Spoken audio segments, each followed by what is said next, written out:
Reste bien jusqu'à la fin pour voter sur le prochain film que tu souhaiterais que j'analyse dans une prochaine vidéo de ce type.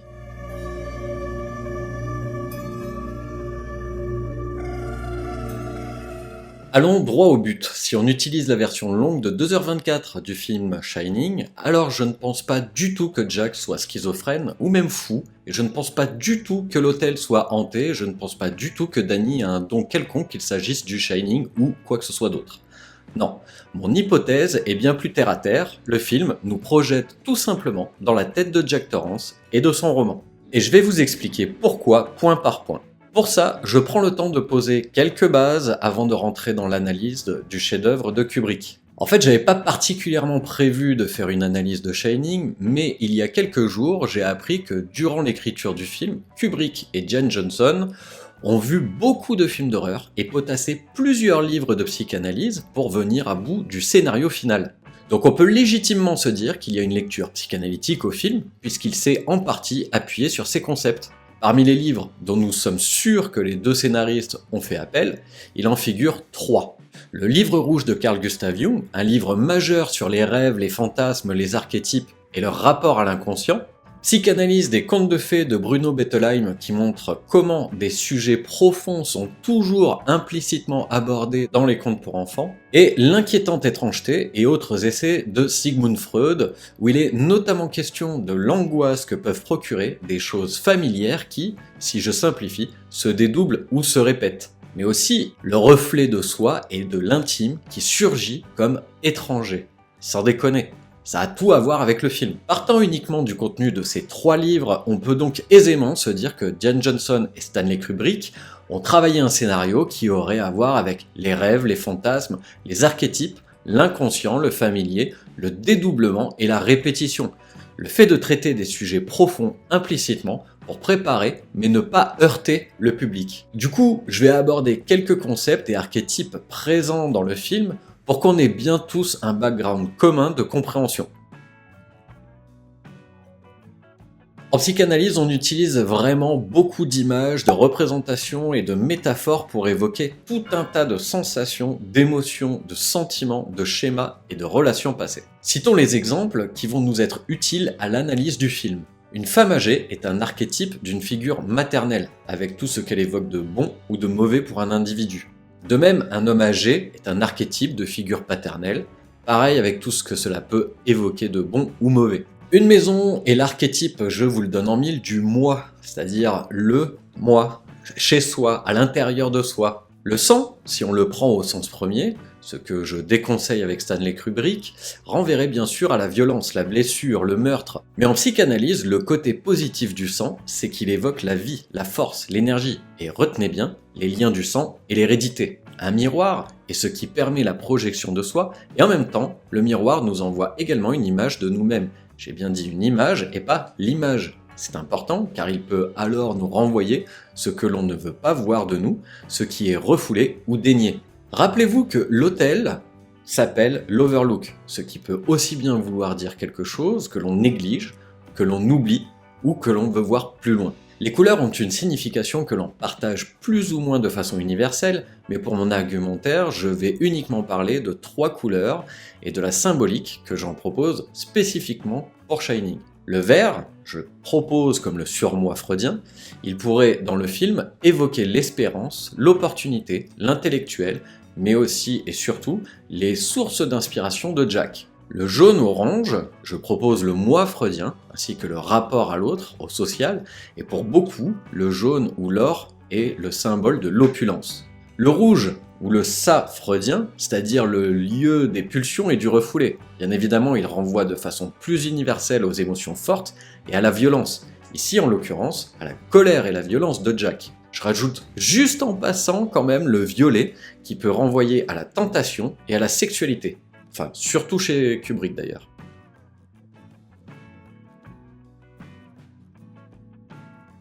Le labyrinthe et le minotaure. La psychanalyse prend souvent appui sur les mythes de l'Antiquité et pour interpréter Shining, il y a 2 éléments distincts que nous devrons prendre en considération. Le labyrinthe, qui représente à la fois le fait de se perdre dans un espace, mais aussi dans sa tête, On se perd dans ses pensées, ou on peut également y chercher sa créativité. Les circonvolutions d'un labyrinthe imagent d'ailleurs très bien celle du cerveau. Et deuxièmement, le Minotaure, dans la mythologie, renvoie à ce monstre violent auquel on ne peut échapper par la force, mais uniquement par l'intelligence. À ce sujet, plusieurs éléments du mythe sont importants pour la suite. Le Minotaure est né de la perversion de la reine Pasiphae, donc d'une perversion, née une bête immonde et violente. Dans le mythe, le roi de Crète Minos oblige les Athéniens à livrer 7 jeunes hommes et 7 jeunes femmes tous les 9 ans. On a donc une destinée macabre qui s'abat sur des innocents sacrifiés à chaque génération. Pour en finir avec ce mythe, il est dit dans le récit de Thésée contre le Minotaure qu'il tombe dessus au détour d'un virage. C'était presque comme si je savais ce que j'allais trouver au tournant de chaque couloir. Sous-entendu, il surgit sans qu'on ne s'y attende, et le sens philosophique véhiculé par ce mythe est que Thésée doit avant tout combattre le monstre qui est en lui, celui qui rassemble toutes ses peurs, il doit combattre ses propres démons. Enfin, la répétition est fondamentale en psychanalyse, car elle est une manifestation objective de l'inconscient. Ce qui se répète malgré nous est motivé par des mécanismes inconscients de tout type. Et comme spécifié plus haut, la répétition peut faire vivre une inquiétante étrangeté selon Freud. Bon, c'était un peu long, mais on a à présent tout ce qu'il faut pour considérer les significations, allégories, métaphores comme acquises, donc tu as toutes les clés nécessaires pour comprendre mon hypothèse. C'est parti. Par violence, je ne veux certainement pas parler du fait que Jack se balade toute la fin du film avec une hache dans le dédale de l'hôtel et le labyrinthe pour, je cite, « Je vais simplement te défoncer la gueule ». Non, je veux plutôt parler de la violence qui l'anime au plus profond de lui et qui s'exprime plus sournoisement tout au long du film. Dans cette version longue du film, on apprend qu'il y a quelques mois de ça, Jack serait rentré ivre et aurait trouvé ses copies éparpillées sur le sol par son fils Danny. Sa réponse a été de tirer si fort sur le bras de son fils qu'il lui a démis l'épaule. On a deux éléments importants d'un coup. Jack a un problème d'alcool et ça fait davantage surgir son agressivité. Mémorisez d'ailleurs que suite à cet événement, Jack ne boit plus, il est abstinent. De plus, il n'a pas besoin de passer à l'acte violemment comme dans la seconde partie du film. Son discours suffit largement à entendre son agressivité qui s'exprime à propos de 3 choses en particulier, les femmes, son fils, les étrangers.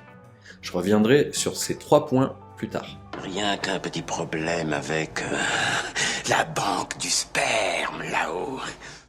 Je l'adore, ce petit enfant de pute. Et le petit Jean Foutre avait jeté tous les cahiers de mes élèves par terre. Tout ce que je voulais, c'était le remettre debout. Voilà le péché des Blancs, Lloyd, mon pote. Voilà le péché des Blancs.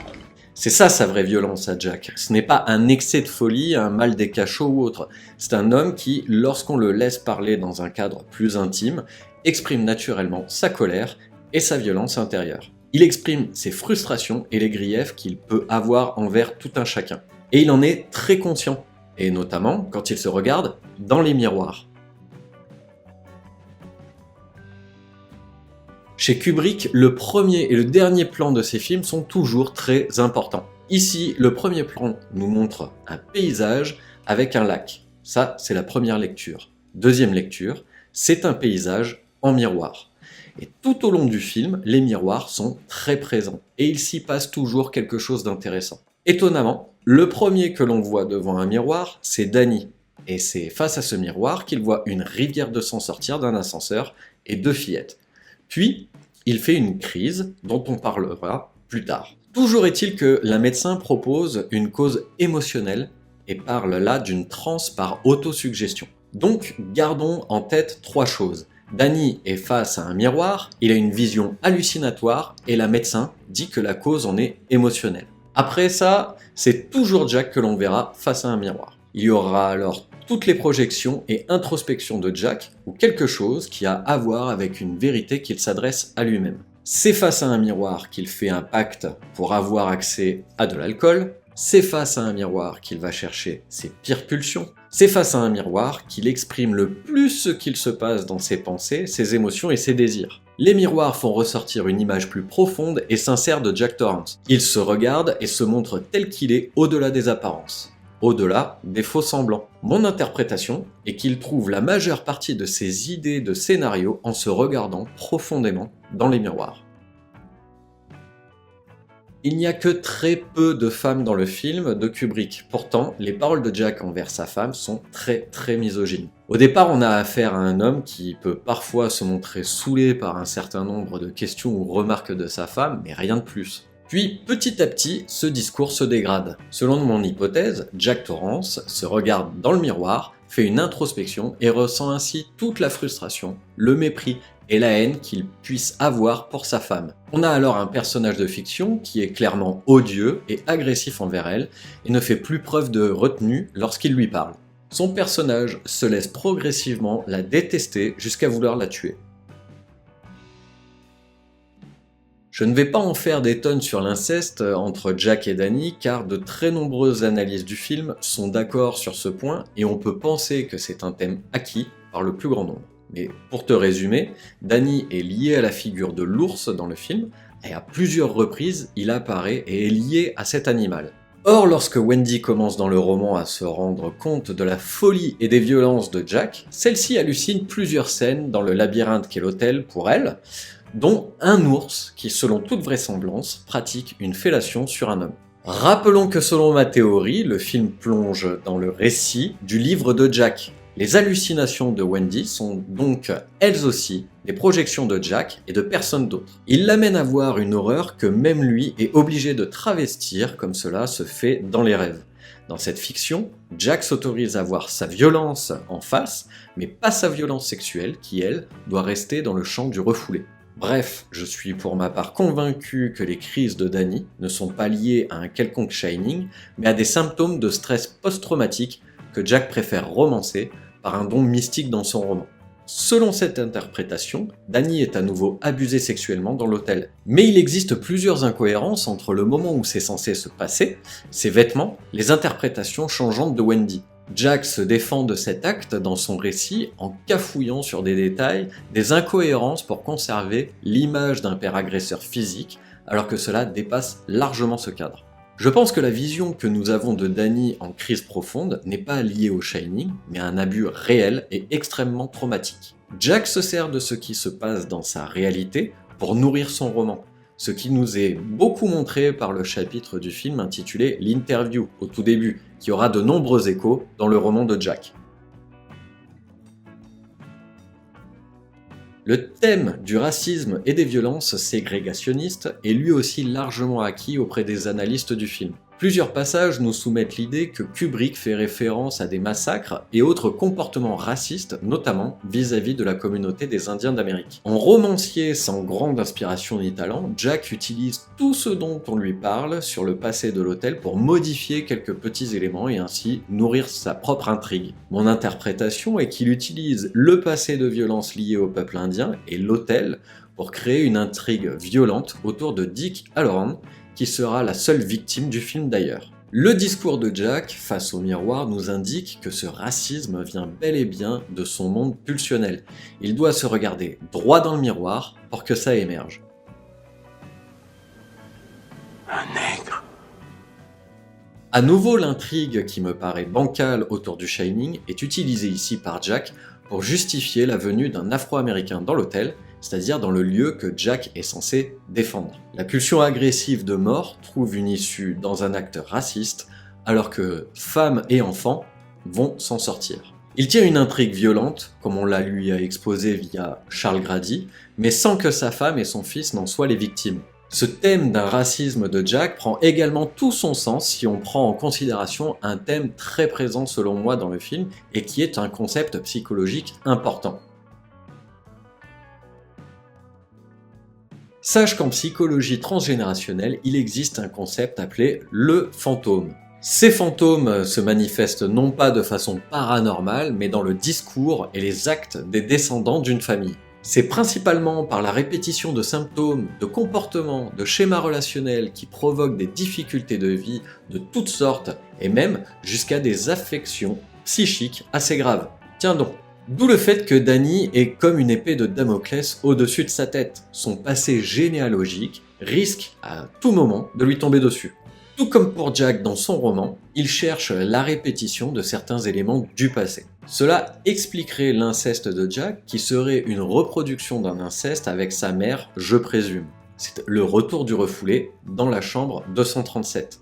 Le transgénérationnel transpire selon moi de tout le discours de Jack face à Grady.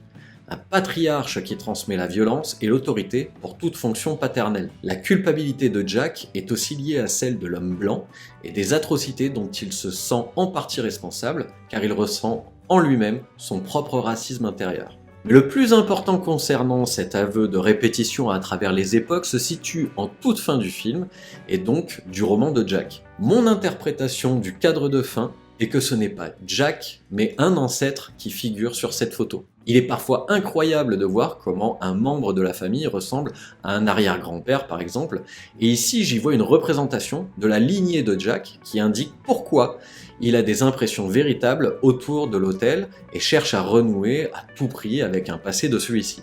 J'ai l'impression d'y être déjà venu avant. La date du 4 juillet nous permet de retrouver le thème de l'histoire des États-Unis avec sa date anniversaire de l'indépendance. 1921 peut à nouveau faire référence à un épisode de violence, de ségrégation et d'oppression, puisqu'il peut faire référence au massacre d'Afro-Américains de Tulsa en Oklahoma. Et 1921, on est également, il faut bien le dire, dans une période particulière des États-Unis, la prohibition. Donc remarquez comme personne n'a de verre à la main sur ce cliché. Tout le monde passe à côté du fait que depuis 1920, c'est la prohibition aux États-Unis. Comme pour Jack, qui s'est engagé à ne plus boire depuis 5 mois. Son ancêtre serait alors lui aussi contraint à l'abstinence. Un ancêtre rendrait la coïncidence de cette répétition étrange et inquiétante, de par le destin auquel se soumet Jack. Il est violent, misogyne, raciste et incestuel, soit la somme de toute une histoire familiale et surtout l'histoire de son pays. Thème numéro 7, nous entrons dans la tête de Jack, donc de son roman. Jack nous est dépeint comme un mauvais écrivain. Jack est instituteur. Non, un ancien instituteur. Et quel travail vous faites maintenant? Écrivain. Lui, en artiste raté, veut se faire considérer pour ce qu'il n'est pas encore. Le défi de Jack est donc de parvenir à avoir de l'inspiration pour enfin écrire un roman. Trouver l'inspiration est le problème de Jack, et à mon avis, une mise en abîme de Kubrick lui-même. En écrivain sans inspiration, sans créativité ou talent, il est facilement possible de voir comment Jack fait émerger son scénario. Tout ou presque se situe dans la première partie du film, la partie intitulée l'interview. Le directeur de l'hôtel insiste sur l'isolement de l'hôtel et que cet isolement puisse avoir des répercussions psychologiques, ce qui va clairement se passer dans le roman.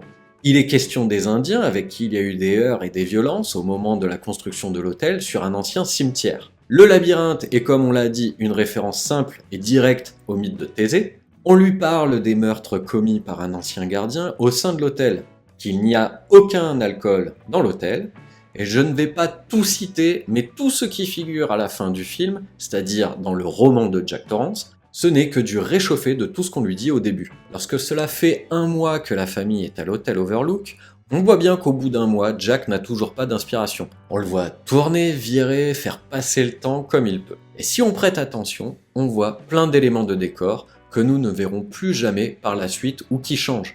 La machine à écrire, blanche durant la période de page blanche, puis grise lorsqu'il se met à écrire. Un distributeur, des sculptures qui disparaissent, des pièces en bazar, il y en a plein au début, il n'y en aura que des pièces bien rangées et épurées par la suite. Dans la vraie vie, il y a plein d'objets insignifiants, dans le roman, il en serait décrit beaucoup moins. Et last but not least, les couleurs vont nous indiquer beaucoup sur les scènes qui se situent dans le réel ou la fiction. C'est ici, je pense, le point de bascule du film. Jack est perdu, n'a pas d'inspiration et déambule dans l'hôtel, mais à un moment, se penchant au-dessus de la maquette du labyrinthe, il esquisse un léger sourire, car le voici avoir sa première idée valable, une bonne idée. Il imagine sa femme et son fils pris au piège d'un labyrinthe, pris au piège d'un hôtel labyrinthique. À partir de ce moment-là, on va avoir des plans beaucoup plus esthétiques, beaucoup plus symboliques, des espaces plus épurés, on l'a dit, et des changements. Le fait de suivre Danny sur son tricycle nous aide, nous aussi, en tant que spectateurs, à éprouver ce ressenti de désorientation au sein même de l'Overlook. Nous commençons déjà à basculer, nous aussi, dans le roman. Sur ce magnifique plan, On voit Jack qui écrit au beau milieu d'une pièce que l'on a vue auparavant, tout en désordre, avec une sculpture en plein milieu de la table, mais celle-ci a disparu. Le plan suivant nous montre Jack en train d'écrire habillé de vert, comme il l'a toujours été depuis le début du film. Il écrit sur du papier jaune, le texte afflue, et en arrière-plan, on voit le fameux ascenseur rouge. Nous avons nos 3 couleurs. On est dans un moment où l'on bascule frénétiquement de la réalité de la famille Torrance à la fiction du roman de Jack, comme en témoignent plusieurs incohérences. Nous allons faire des allers-retours pendant quelques temps. Machine grise, apparition, disparition de mobilier, et surtout la scène est introduite par une musique clairement onirique.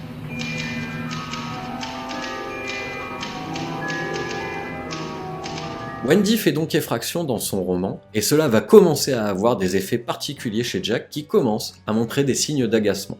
Notez bien que j'ai parlé du fait que le violet chez Kubrick, et ça se vérifie dans ses autres films, symboliserait la tentation et la pulsion sexuelle. Wendy pourrait fatalement le tenter de quitter son inspiration actuelle. Ce plan qui manque d'esthétique et le fait que Jack soit toujours habillé en vert me convainc qu'il s'agisse d'un moment plutôt réel où Jack observe sa femme et son enfant à la recherche d'idées, mais que cela ne marche pas particulièrement. Alors, roman ou réel ? Le fait qu'il n'y ait pas de câble électrique à cette télévision, la symétrie du plan, le choix du contre-jour me font penser que nous sommes dans le roman. Puis, on rebascule dans le réel, puisque Jack est habillé en vert, il ne dort pas comme ce qui était annoncé par le roman, et malheureusement, je pense que cette scène évoque un passage à l'acte incestuel imminent, ce qui va bien évidemment entraîner de nouvelles crises chez Danny. On a d'ailleurs la répétition du discours des 2 jumelles qui, comme on l'a dit plus tôt, sont liées à un fantasme sexuel et sont probablement un imaginaire écran. Viens jouer avec nous, Danny. À jamais. À jamais. Je voudrais que nous restions ici à jamais. À jamais. À jamais. Là, ça y est, depuis le début, Wendy arborait du rouge, puis du jaune, du violet, mais maintenant, c'est elle qui va être en vert. C'est elle qui va commencer à être clairvoyante et voir le vrai, ce qui représente le surmoi. Jack est en train d'hurler dans son cauchemar, du coup, Wendy accourt. 2 éléments me font penser que cette scène est du roman. Il est tout à fait conscient de ses pulsions agressives, un rêve comme celui-ci ne l'affolerait donc pas plus que ça. Et il y a un élément jamais vu depuis le début du film, ni après d'ailleurs. Une peau d'ours, symbole du mal fait à Danny. Danny a été abusé sexuellement, mais Jack est accusé d'autre chose puisque son roman est dépendant de son refoulement de la vie réelle. Jack se bat certainement contre sa culpabilité et cherche à nier dans son récit la réalité de son acte. Il préfère faire croire qu'il a encore molesté son fils. Il passe devant les miroirs et laisse éclater des émotions comme un auteur ou un acteur pourrait chercher la bonne émotion. Face au miroir, il se voit, se parle et projette toute une discussion. Jack va maintenant dans la chambre dorée où on retrouve nos couleurs, vert, jaune et rouge. Mon hypothèse est qu'il vient là pour chercher de l'inspiration et se recentrer après plusieurs tentatives de brouillon infructueux. Il renoue ainsi avec l'alcool, qui doit certainement être lié dans son esprit à une source d'inspiration. Selon mon hypothèse, face aux différents miroirs, il peut continuer son introspection et évoquer des pulsions, des fantasmes, mais aussi sa culpabilité. Et il nous dit donc quelque chose d'intéressant. Il y a 3 bons dieux d'années de ça! Et il a tenu le coup et il n'a pas touché à l'alcool depuis 5 mois. Il utilise et déforme toujours des choses existantes pour les mettre à profit dans son roman. L'inceste devient une violence physique, les 5 mois deviennent 3 ans, il change des prénoms, modifie quelques éléments du passé. Les discontinuités du récit peuvent d'ailleurs nous faire penser à des brouillons, des pages qu'il écrit, puis sur lesquelles il revient pour les réécrire. C'est un mauvais romancier, donc il utilise et réutilise le réel en le travestissant simplement pour son roman. Il y a une autre personne dans l'hôtel avec nous. Une espèce de folle dans une des chambres.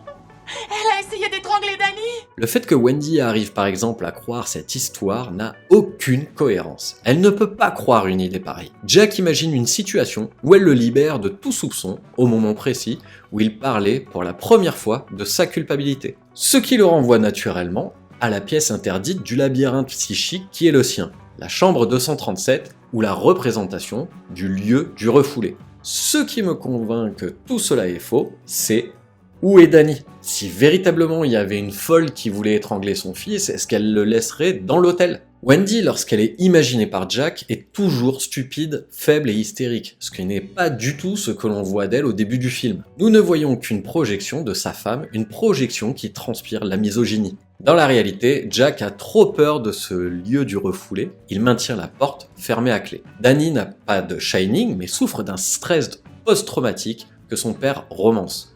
Bien que Jack sache qu'il a abusé de son fils, on n'est plus face à du refoulement, mais du déni. C'est pourquoi, même pour lui, l'inceste est travesti et symbolisé. Si Jack, dans son récit, se voit être la réincarnation de Grady, alors il fantasme les deux filles, ce qui parle d'un inceste aussi, mais fantasmé également, car rien ne dit dans l'interview qu'il s'agissait de jumelles. Ici, Kubrick fait un triple coup selon moi.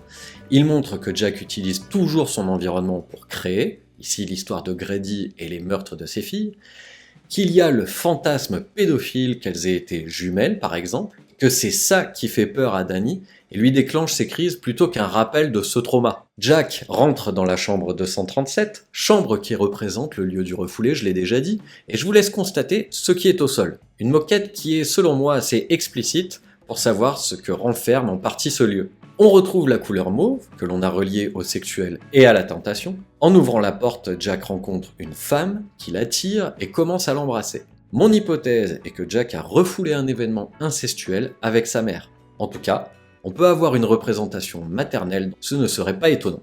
Il y a du désir, du sexuel, puis du dégoût. Un événement qui l'aurait peut-être excité au départ, puis profondément écœuré, quitte à en être traumatique. Si cette hypothèse est exacte, Jack est allé trop loin dans son introspection et il devrait non plus aller chercher du côté de la sexualité, mais de la violence physique uniquement. Le sexuel est vraiment traumatique, honteux et très enfoui, alors que la question de la violence physique, la colère et les pulsions agressives seraient plus supportables pour un mâle qui se veut dominant. Jack commence alors dans son roman à avouer tout ce qu'il reproche à sa femme.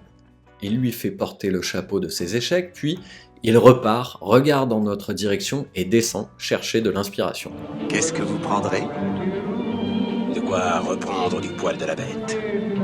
Bourbon et glace? J'entends là deux choses. Il vient reprendre l'inspiration que lui procure l'alcool, même si aucun alcool n'est réel. Le fait d'imaginer son personnage boire lui ouvre des possibles. Je suis le genre de bonhomme qui aime savoir qui paye ces additions, Lloyd. Payer l'addition peut être clairement une façon de dire qu'il va devoir rendre des comptes, ce que va l'amener à faire Grady. Petite remarque en passant, ici normalement ça devrait être la cuisine, puisqu'il la visite au début du film. Or là, une grande porte est manquante et ces portes mènent aux toilettes. Jack modifie l'hôtel au gré de ses besoins scénaristiques. Nous sommes devant un miroir, donc Jack peut aller chercher au fond de lui ce qu'il aurait à apprendre pour continuer son histoire. Grady est selon moi un archétype paternel. Il aborde les questions d'éducation, de filiation et du rôle de père de famille. Nous sommes de nouveau sur un fond rouge, on a du pulsionnel très marqué dans cet environnement. Mais je les ai corrigés, monsieur.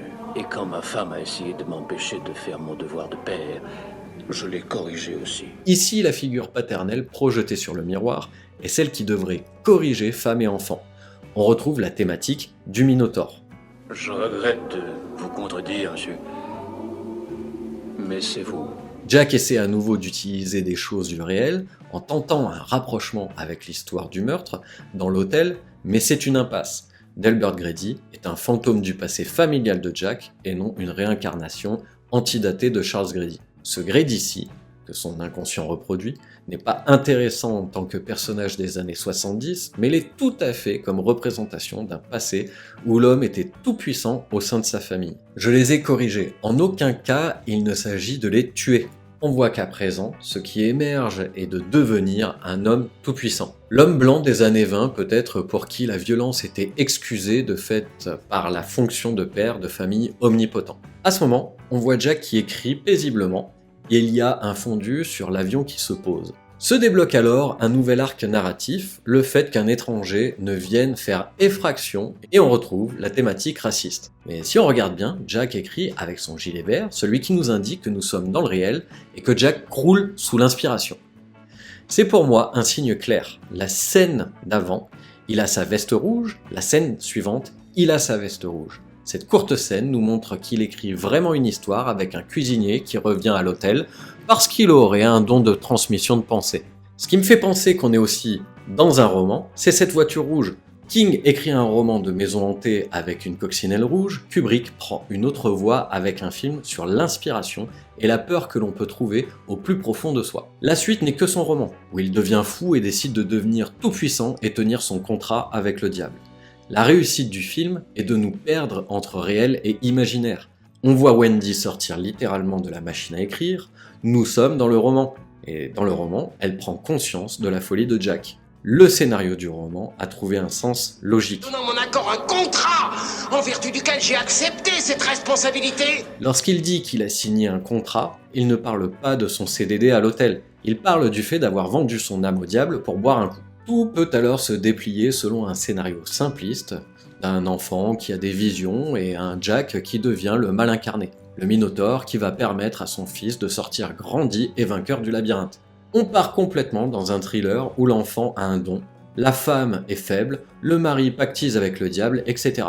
Une histoire pauvre d'un romancier sans grand talent. On est loin du contenu aux symboliques nombreuses et profondes d'un obsessionnel comme Stanley Kubrick. C'est à mon avis pourquoi Danny s'en sort de ce labyrinthe. La force du Minotaure ne suffit pas face à l'ingéniosité du garçon qui substitue le fil d'Ariane par ses traces dans la neige. Pour conclure ce thème, je résumerai tout simplement en disant que le seul vrai Shining, c'est la capacité d'introspection d'un auteur pour trouver une inspiration nouvelle et géniale. Je pense que par le personnage de Jack Torrance, Stanley Kubrick nous parle directement de lui sous au moins deux aspects. Il parle de son rapport à la création et à la mise en scène. La page blanche le terrifie et il est obligé d'aller chercher au plus profond de son être pour véritablement faire émerger sa créativité, si ce n'est son génie, car c'est du jamais vu et jamais fait auparavant, par qui que ce soit d'ailleurs. Dans un rapport obsessionnel, épuisant, répétitif, il va chercher au plus profond de lui et de ses collaborateurs ce qu'il y a de pire et de meilleur au plus profond d'eux. On sait très bien que Kubrick s'infligeait des heures, des mois, des années de travail jusqu'à obtenir ce qu'il estimait être le plus parfait. Et on sait qu'il en demandait autant à toute personne qui travaillait avec lui. Jack Torrance doit parvenir à accoucher son roman dans la douleur et la folie, tout comme Kubrick. Enfin, je peux penser que The Shining nous évoque plusieurs choses que Kubrick a en horreur et une qui l'épouvante encore plus. L'horreur se manifeste pour lui dans de nombreuses choses qu'il aborde ici. La violence, l'oppression, le racisme, l'inceste, la misogynie, la transmission et la répétition inconsciente de choses du passé malgré nous, à notre insu. Le moi n'est pas maître en sa demeure, comme disait Freud, et Kubrick semble bien faire le même constat. Mais je reste persuadé que ce qui terrifie le plus Stanley Kubrick, ce sont nos pulsions, désirs et la folie qui sommeille en nous, profondément refoulées et pourtant si promptes à jaillir. Je pense vraiment que c'est ça qui épouvante le plus Kubrick. Et c'est pourquoi son chef-d'œuvre de l'horreur consiste justement à nous terroriser en nous montrant des plans larges, lumineux et des personnages familiers pour nous signifier que tout ce qui nous fait le plus peur au monde n'est pas extérieur ou surnaturel. Non, ce qui te fait peur et te fera toujours le plus peur, c'est toi.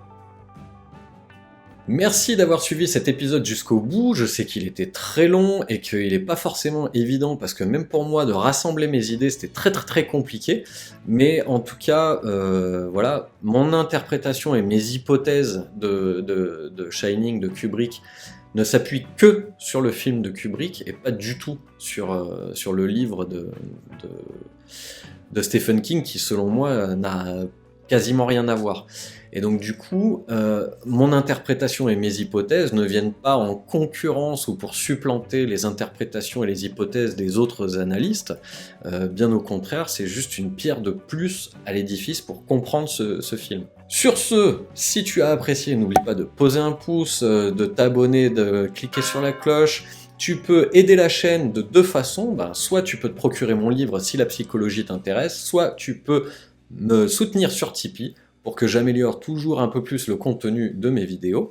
Alors en fait, je suis en train de faire le montage de la vidéo que vous venez de regarder et j'ai oublié de vous dire de choisir entre Matrix 1 ou Interstellar. Si vous voulez une même analyse psychanalytique avec les outils et les clés de la psychologie et de la psychanalyse pour interpréter le sens d'un film. Qu'est-ce que vous choisiriez? Matrix 1 ou Interstellar? Voilà. Moi j'ai ma petite préférence, mais vous faites ce que vous voulez, hein. C'est vous qui choisissez. Notez en commentaire, n'hésitez pas, mettez votre commentaire, allez-y, Matrix ou Interstellar. D'ici la prochaine vidéo, prends soin de toi et surtout n'oublie pas que... Tu découvriras que beaucoup de vérités auxquelles nous tenons dépendent avant tout de notre propre point de vue.